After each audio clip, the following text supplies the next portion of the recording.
Good morning student. आज हम लोग पढ़ने वाले हैं बल तथा गति के नियम अध्याय 9 भाग 2 पार्ट 2 के बारे में। तो हमने क्या क्या पढ़ लिया, इसका एक फ्लो चार्ट पढ़ लिया, ठीक है।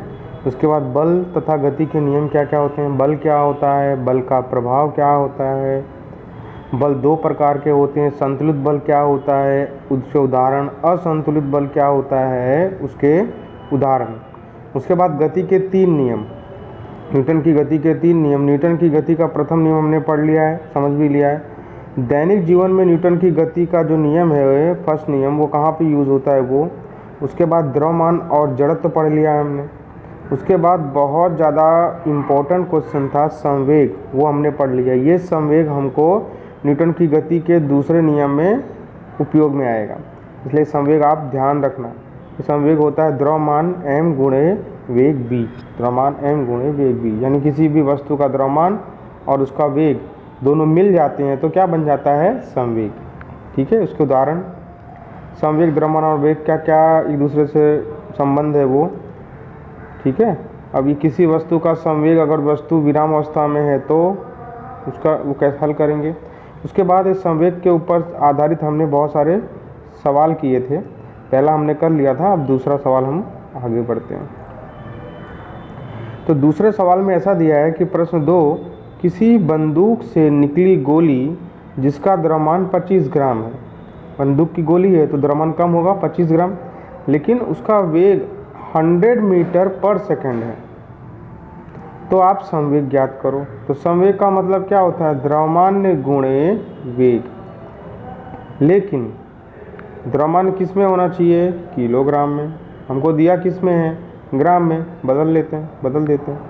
तो पहले जो दिया है वो लिख देते हैं कि वेग दिया है 100 मीटर प्रति सेकंड, द्रव्यमान दिया है 25 ग्राम। अब 25 ग्राम को 1000 से हम भाग दे देंगे तो कितना हो जाएगा, 25 को 1000 से भाग देंगे। 1000 से क्यों भाग देंगे, क्यों, क्योंकि 1 किलोग्राम बराबर क्या हो, कितना ग्राम होता है, 1000 ग्राम होता है, इसलिए हम इसको 1000 से भाग देंगे। अब 1000 से आप 25 को भाग दे रहे हो, 1000 से भाग दे रहे हो तो आपको 25 लिख देना है, और जितना जीरो हो उतना आपको दशमलव लगा देना है। तो 1 2 3 अंक के बाद दशमलव, 3 जीरो तो 3 अंक, 1 2 3 अंक के बाद दशमलव, ये आपका किलोग्राम में बदल गया। किस में बदल गया, किलोग्राम में। हल कर देते हैं। संवेग बराबर होता है द्रव्यमान गुणे, इसमें वेग पहले दे दिया है, वेग गुणे द्रव्यमान, तो दोनों का गुणा कर दिया हमने, ठीक है। ये दशमलव का गुणा है, तो दशमलव का गुणा में क्या करने का, पहले 25 लिख दो, उसके बाद जितना जीरो है वो लिख दो, यानी 25 लिख दिया और 2 जीरो लिख दिया, और दशमलव जो है वो कितना है वो लिख देना है, 25 लिख दिया, 2 जीरो लिख दिया। अब दशमलव देखो यहाँ पे कितना दशमलव, 1 2 3, तो 1 2 और 3, तो यहाँ पे आएगा दशमलव, यानी क्या आ गया 2.5, इसका किलोग्राम था और इसका मीटर प्रति सेकंड, तो ये होगा किलोग्राम मीटर प्रति सेकंड, ठीक है। तो किसी बंदूक की गोली का संवेग कितना, बंदूक जो है उसकी गोली का संवेग हो जाएगा 2.5 किलोग्राम मीटर प्रति सेकंड, ठीक है। अब दूसरा पढ़ते हैं, तीसरा, किसी भी गोली को जिसका वजन 25 ग्राम है और उसको 0.1 मीटर प्रति सेकंड के वेग हाथ से फेंका जाता है तो उसका संवेग निकालो। देखो उसका ऊपर वाले का संवेग ज़्यादा था, वो गोली से आदमी मर जाएगा, लेकिन इससे नहीं मरेगा, क्यों, इसका वेग कम है, तो वेग कम होगा तो संवेग भी कम होगा, क्योंकि इसका द्रव्यमान दोनों में समान था। तो वेग बराबर 0.1 मीटर प्रति सेकंड गोली का द्रव्यमान m 25 ग्राम, तो 25/1000 जैसे हम पीछे निकाला था वैसे। अब आपको संवेग का सूत्र लिख देना है, संवेग बराबर द्रव्यमान गुणे वेग। संवेग बराबर क्या होता है, द्रव्यमान गुणे वेग। 0.025 किलोग्राम गुणे 0.1 मीटर प्रति सेकंड, दोनों का गुणाकार। अब देख रहे हो वहाँ पे संवेग कितना था, वहाँ पे ऊपर वाले में 2.5 था और यहाँ पे 0.0025, यानी इससे आदमी मरने वाला नहीं, इससे आदमी मर जाएगा। ठीक है, अब चौथा देख लेते हैं। सब में यही नहीं फॉर्मूला लगाना है आपको। फॉर्मूला क्या लगाना है कि संवेग बराबर द्रव्यमान गुणे वेग। तो अब आ गए हम कि किसी ठेले का द्रव्यमान 4000 किलोग्राम, एक ठेला है उसमें सामान लदा है, क्या है, उसका वजन कितना है, द्रव्यमान कितना है 4000 किलोग्राम, और उसमें रखे सामान का वजन 20 kg है, यानी ठेले का वजन 4000 और उसके ऊपर सामान रखा है तो 20,000, यानी अगर हम देखने जाएं तो ठेले का कुल वजन कितना हो जाएगा, इन दोनों को प्लस कर दो, जोड़ दो। ठीक है, अगर ये ठेला 2 मीटर प्रति सेकंड के वेग से चलता है तो उसका संवेग क्या होगा, क्या होगा संवेग, देख लेते हैं। जो दिया लिख दो। ठेले का वेग v बराबर 2 मीटर प्रति सेकंड, ठेले का द्रव्यमान कितना है 4000, ठेले में रखे सामान का वजन 20,000, अच्छा 4000 और 20,000 किलोग्राम, तो ठेले का कुल द्रव्यमान 4000 गुणे 20,000 तो 24,000 किलोग्राम। कितना हो गया, 24,000 किलोग्राम। अब देखो संवेग निकालना है तो संवेग बराबर द्रव्यमान गुणे वेग। तो द्रव्यमान कितना है 24 और वेग कितना है 2, 2 का गुणा कर दिया, कितना हो गया 48,000 किलोग्राम मीटर पर सेकेंड। अब देखो इसका वेग कम है, लेकिन ये अगर किसी को लगेगा तो हालत ख़राब हो जाएगी। अब इसके बाद पाँचवें में पहुंच जाते हैं। क्वेश्चन नंबर 5 ये है, एक कार का द्रव्यमान 1000 किलोग्राम है और 0.5 मीटर पर सेकंड वेग से चल रही है, तो उसका संवेग कितना होगा। तो कार का वेग लिख दिया, कार का द्रव्यमान लिख दिया, ठीक है, कार का द्रव्यमान लिख दिया, ये तो सरल है, खाली सूत्र लगाओ। ये सूत्र आपको याद रखना है, सूत्र लगा लेना है, संवेग P बराबर द्रव्यमान m गुणे वेग v। कीमत रख दो, 1000 किलोग्राम 0.5, दोनों का गुणा किया तो 500 किलोग्राम पर मीटर सेकंड स्क्वायर। अब कार का संवेग हो गया 500 किलोग्राम मीटर पर सेकंड। ठीक है, इस तरह से हमने 5 के 5 सवाल सीख लिए। अब आ जाते हैं न्यूटन बाबा के ऊपर। न्यूटन बाबा ने गति के दूसरा नियम दिया, तीसरा नियम दिया।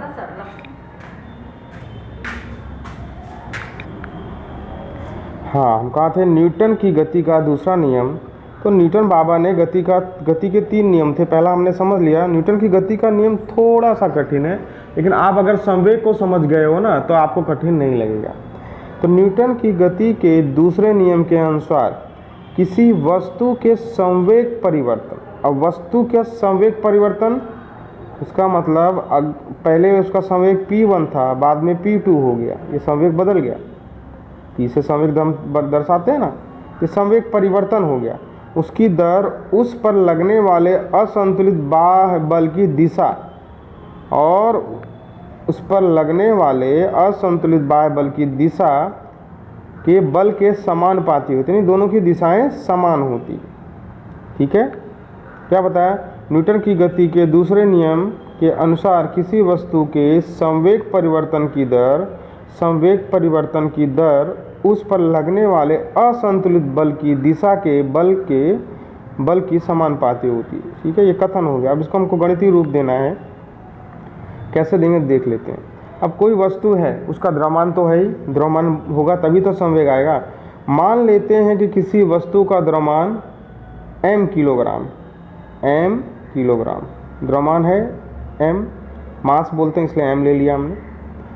अब इसके बाद उसने बोला है प्रारंभिक वेग, जैसे कोई चीज़ है यहाँ से यहाँ पे आई तो ये उसका प्रारंभिक वेग हो गया। क्या हो गया, ये प्रारंभिक वेग, जिसको हम किससे दर्शाते हैं u से, जिससे किससे दर्शाते हैं u से। ये अंतिम वेग को किससे दर्शाते हैं v से, स्मॉल v से, इस तरह से। ठीक है, अब ये वेग है तो मीटर पर सेकंड होगा, ये भी वेग है तो मीटर पर सेकंड होगा। ठीक है, इस तरह से इसने हमको दे दिया कि द्रव्यमान m किलोग्राम, प्रारंभिक वेग u मीटर प्रति सेकंड, अंतिम वेग v मीटर प्रति सेकंड। अब प्रारंभिक प्रारंभिक संवेग। अब प्रारंभिक संवेग क्या होता है? संवेग तो आपको पता ही है, संवेग P बराबर होता है द्रव्यमान गुणे वेग, द्रव्यमान गुणे वेग। तो प्रारंभिक संवेग है तो m तो वही रहेगा। तो प्रारंभिक संवेग निकालना है तो आपको प्रारंभिक वेग लेना पड़ेगा। प्रारंभिक वेग, वेग की जगह क्या जाएगा? u, तो आपका हो गया m गुणे u। इसी तरह आपका हो गया अंतिम संवेग, इसको P1 ले लेते हैं। इसी तरह अंतिम P2 बराबर m का तो m रहेगा, द्रव्यमान बदलेगा नहीं, वेग बदल रहा है, वेग बदल रहा है, उसको बोलते हैं अंतिम संवेग। अब अंतिम संवेग के लिए अंतिम वेग लेना पड़ेगा, अंतिम वेग v है, ये आपका हो गया m गुणे v। इस तरह से हमको सारी चीज़ें मिल गई। अब उसने बोला क्या है? उसने बोला संवेग परिवर्तन की दर, संवेग में परिवर्तन हो रहा है, यानी आपका जो संवेग है वो क्या हो रहा है? P1 था पहले शुरुआत में, P2 हो गया, ये हमने निकाल दिया। प्रारंभिक संवेग और अंतिम संवेग। अब संवेग परिवर्तन की दर, किसी भी चीज़ का परिवर्तन कितना हुआ निकालने के लिए घटाव करना पड़ता है, माइनस, तो अंतिम संयोग ज़्यादा होगा, अंतिम पहले बड़ी संख्या आती है, इसलिए अंतिम संवेग माइनस प्रारंभिक संवेग, अंतिम संवेग माइनस प्रारंभिक संवेग। अंतिम संवेग हमने ये रहा, अंतिम संवेग का ये रहा, इसका मतलब P2 minus P1, P2 minus P1, अंतिम संवेग P2 माइनस P1। अब P2 और P1 की वैल्यू रद्दी हुई है, P2 कितना निकाला हमने? mv, ये आपका mv हो गया माइनस mu, P1 ये रहा, दोनों की कीमत रख दी। अब आप देख सकते हो कीमत रखने के बाद इधर भी m है, इधर भी m है, m सामान्य ले लेंगे, कॉमन ले लेंगे, तो m मैंने बाहर ले लिया, तो ये आपका हो गया P बराबर m गुणे v माइनस u। ठीक है, अब क्या करेंगे? संवेग परिवर्तन की दर है तो उसके लिए समय भी आएगा, ये तो संवेग परिवर्तन हुआ, संवेग परिवर्तन हो रहा है P1 से P2 हो रहा है, तो समय भी तो लगेगा, कुछ समय भी तो लगेगा बदलने में। तो ये आपका हो गया संवेग परिवर्तन की दर mu माइनस u और नीचे t। ठीक है, इसके बाद हो गया गति के दूसरे नियम के अनुसार संवेग परिवर्तन की दर उस पर आरोपित बल के समानुपाती होता है। अब गति के दूसरे नियम के अनुसार क्या बोल रहा है? संवेग परिवर्तन की दर यानी ये, और उस पर आरोपित बल यानी उस पर बल लग रहा है वो आरोपित बल, ये दोनों क्या है? समानुपाती होते हैं। ये जो इनके बीच की निशानी है ना बेटा, ये जो इनके बीच की निशानी है इसको समानुपाती बोलते हैं, तो आपको पढ़ा हुआ है। तो वापस गति के दूसरे नियम के अनुसार संवेग परिवर्तन की दर यानी ये पूरा संवेग परिवर्तन की दर जो बल है आरोपित बल के समानुपाती होता है। ठीक है, यहाँ तक लिख दिया। अब हमें पता है कि v माइनस u बराबर t बराबर a होगा। कैसे होगा? गति का पहला नियम, गति का पहला नियम। त्वरण क्या होता है? त्वरण बराबर होता है v minus u upon t। त्वरण बराबर होता है वेग में परिवर्तन की दर, समय दर, वेग परिवर्तन की समय दर को त्वरण कहते हैं। यानी वेग बदल रहा है समय के अनुसार तो आपका प्रवेग बन जाएगा। तो v माइनस u बराबर t बराबर a हो जाता है गति के पहले नियम से। a क्या है? त्वरण। इसका मतलब क्या होगा? जहाँ पे ये इतना दिया हुआ है इसकी वैल्यू क्या हो जाएगी? a। तो इसकी जगह पे हम क्या लिख देंगे? a। तो ये आपका हो गया m का m तो रहेगा ही, ये पूरा a हो गया। तो f समानुपाती ma, f समानुपाती ma, m मतलब द्रव्यमान और a मतलब त्वरण।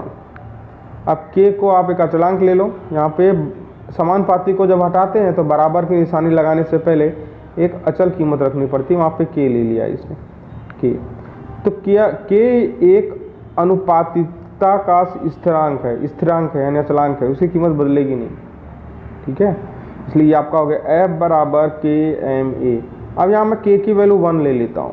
K की वैल्यू क्या ले लेता हूँ 1। हम बल के मात्रक को इस प्रकार लेते हैं कि K का मान 1 हो जाता है। ठीक है, बल के मात्रक को इस प्रकार लेते हैं कि K का मान क्या हो जाता है, 1 रख दिया हमने। अब इसके अंदर K का मान 1 रख देंगे तो क्या बन जाएगा आपको F बराबर एम ए। यही जो है न्यूटन की गति का दूसरा नियम है। न्यूटन की गति का दूसरा नियम बल का मान देता है। ठीक है,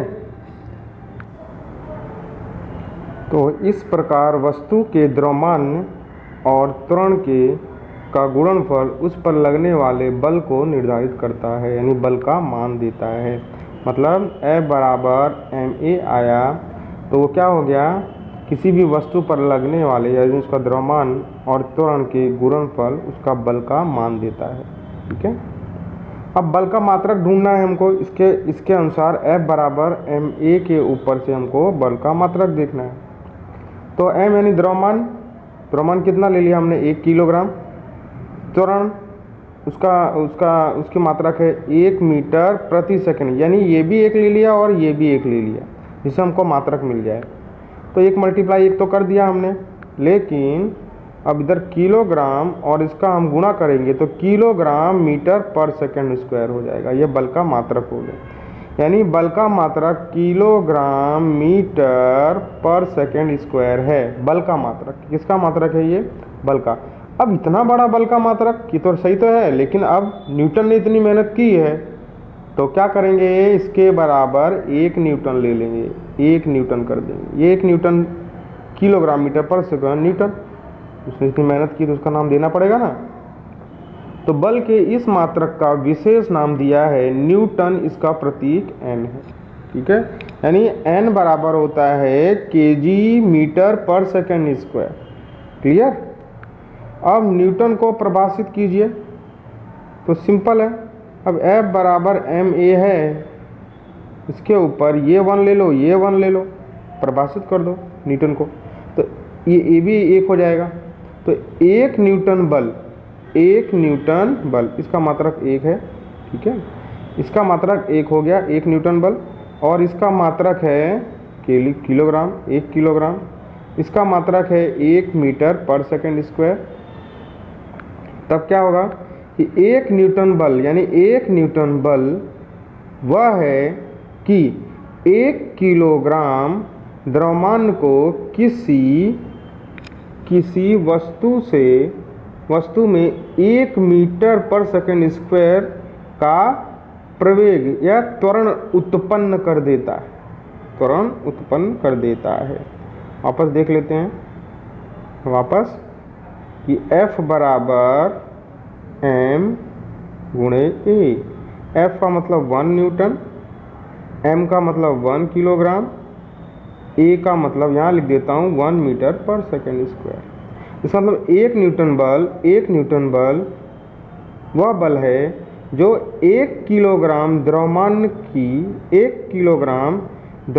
की किसी वस्तु में 1 मीटर पर सेकंड स्क्वायर का त्वरण उत्पन्न कर देता है। उसे क्या बोलते हैं, 1 न्यूटन बल।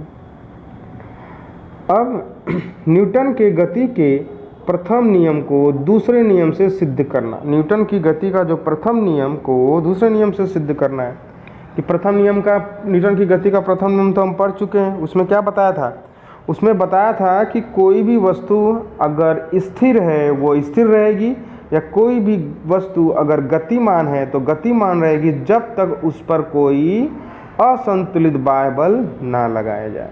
ठीक है, उसी को हमको सिद्ध कर देना है न्यूटन की गति का दूसरा नियम का उपयोग करके, यानी F बराबर एम ए वाला उपयोग करना पड़ेगा।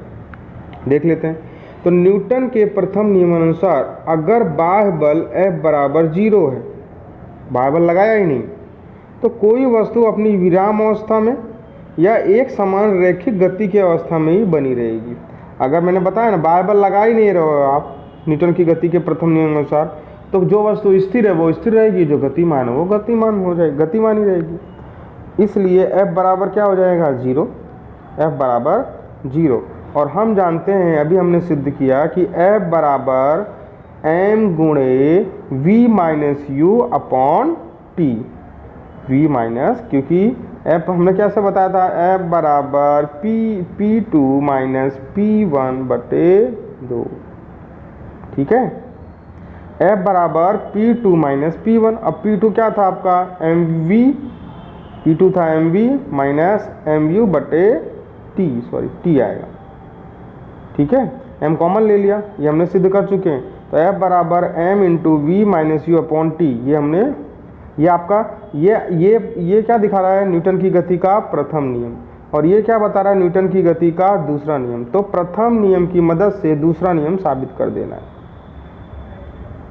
सॉरी, प्रथम नियम को साबित करना है, दूसरा नियम का उपयोग करना है। अब देखो, कोई वस्तु अगर आरंभिक वेग u से चल रही है तो क्या होगा, आरंभिक वेग u से चल रही है तो F बराबर v minus u upon T. अभी देखो यहाँ पे बल लग ही नहीं रहा, चल रही है वो, बल लग नहीं रहा है, तो जहाँ पे बल है उसके क्या लिख देंगे हम, 0 लिख दिया। अब क्या करेंगे, अब ये t को, अब क्या करेंगे हम, t को इधर ले जाएंगे तो t क्या हो जाएगा, पूरा 0 हो गया, यानी m v माइनस m बराबर 0। अब m को भी मैं बॉर्डर क्रॉस करा दूंगा, m को भी इधर ले जाऊंगा तो m भी 0 हो जाएगा। इसका मतलब v माइनस m बराबर 0, और लास्ट में हो जाएगा, सॉरी m नहीं बचेगा, ये क्या बचेगा, m तो 0 हो गया ना, m 0 हो गया, यहाँ पे आपका आएगा u, v माइनस u है, v माइनस u, तो v माइनस u बराबर 0। इसका मतलब v बराबर u हो जाएगा, यानी प्रारंभिक और अंतिम वेग दोनों शून्य हो जाएंगे, दोनों इक्वल हो जाएंगे, प्रारंभिक वेग और अंतिम वेग दोनों समान हो जाएंगे। तो ये रहा, हमने इसको सिद्ध किया, इसको समझाया इस तरह से। ये तो हल है, गणितिक हल है। अब v बराबर u, यानी प्रारंभिक और अंतिम वेग दोनों शून्य हो गया, तो ऐसी अवस्था में प्रारंभिक वेग अंतिम वेग के बराबर हो जाता है। अगर कोई वस्तु विराम अवस्था में है, क्या है, विराम अवस्था में है, तो क्या हो जाएगा, u बराबर 0, क्यों, और v बराबर भी 0 हो जाएगा ना, क्योंकि प्रारंभिक और अंतिम वेग, ये प्रारंभिक और ये अंतिम वेग दोनों शून्य हो जाएंगे, वो खड़ी की खड़ी ये चीज़, तो दोनों 0 हो जाएंगे, तो वस्तु विराम अवस्था में ही रहेगी। कैसे, ये अगर मैं इसको 0 कर दूँ, ये भी 0, ये भी 0 माइनस 0, और ये इसको m अपॉन टी को 0 से मल्टीप्लाई करोगे तो आपका f क्या आ जाएगा, 0, यानी कोई फर्क ही नहीं पड़ेगा।